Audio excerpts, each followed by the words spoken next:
Be ready. 5 seconds.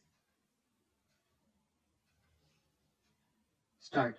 Sir, I move this bill with a feeling of hope and expectation, for I am confident that for the successful development of agriculture, ancillary and supplementary conditions envisaged in this bill are indispensable. Just as in the case of industry, finance and marketing are two essential conditions, so also in the case of agriculture, finance and proper marketing are equally essential conditions. You can put up the latest factory and provide the best personnel, but if there is no arrangement for finance and for marketing, that factory will not work. Sometimes I am amazed how the agriculturist, sandwiched as he has been between the usurious and fleecing money lender and the greedy and profit-minded trader, has been able to survive about and live. A lot of thinking has been given to the question of providing finance for agriculture. Some thought has also been given to the problem of marketing of agricultural produce.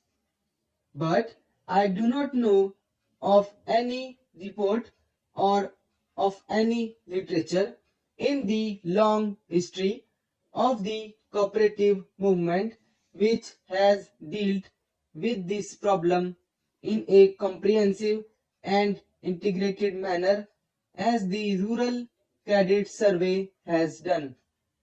One of the main defects from which the cooperative movement in India has suffered is that it has mainly concentrated itself on the credit side of the problem. It has been confined to the better class of farmers. The medium and the small farmer has been left out of the ambit of the cooperative movement. The government too has not taken the interest that was necessary for the development of this movement. The result has been that the cooperative movement today contributes an infinitesimally small part only of the short-term, medium-term and long-term credit needed by the agriculturist.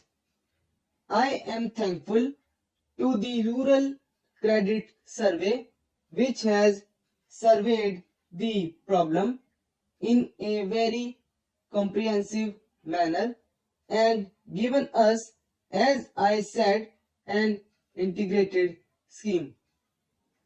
The scheme envisaged by the Rural Credit Survey falls into two parts: the financial, or rather the credit side of cooperation, and the economic side of cooperation.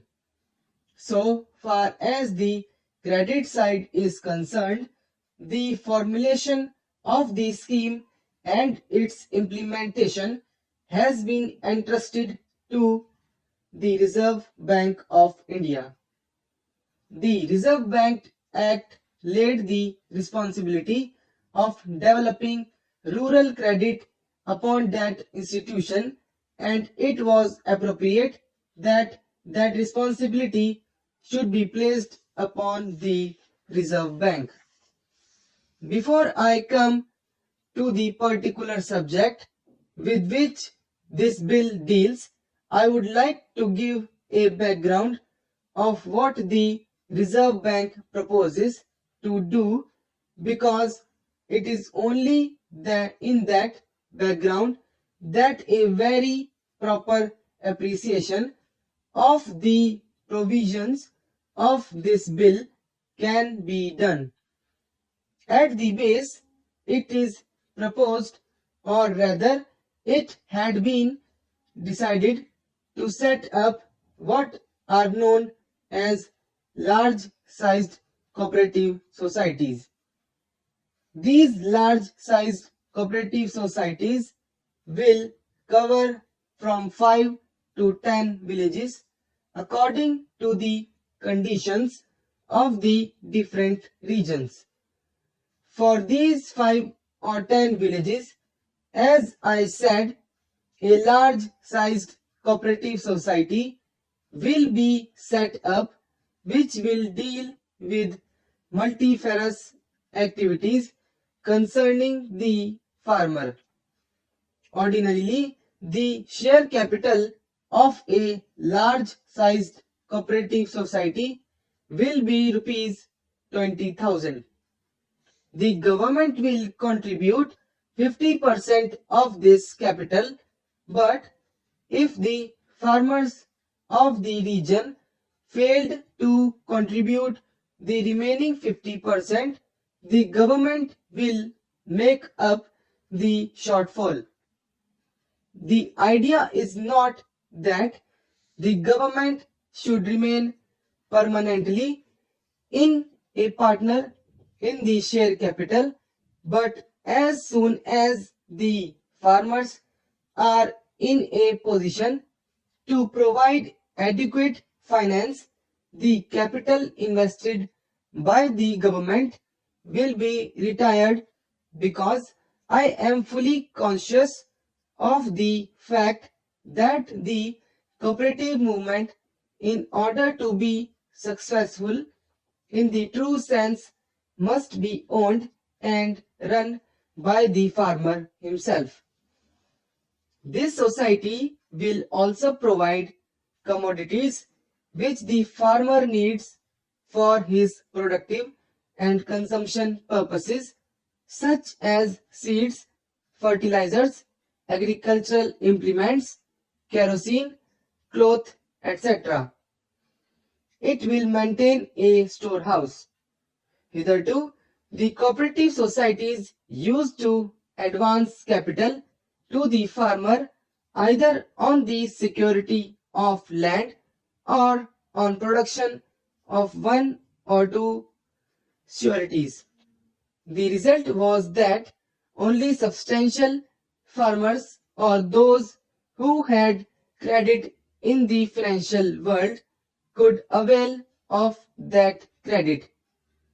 The medium farmer and the small farmer, who in many cases had only a precarious right in land, could not benefit out of it.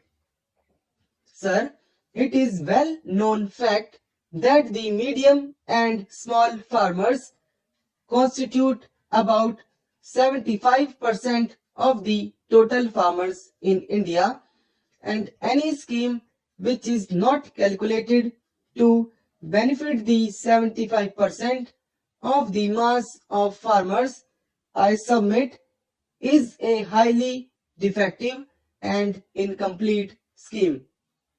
It is proposed that in future credit will be advanced not on the security of land or on the production of sureties, but on the security of the prospective crop, so that even the smallest agriculturist owing an acre or half an acre can get some money to finance his productive operations.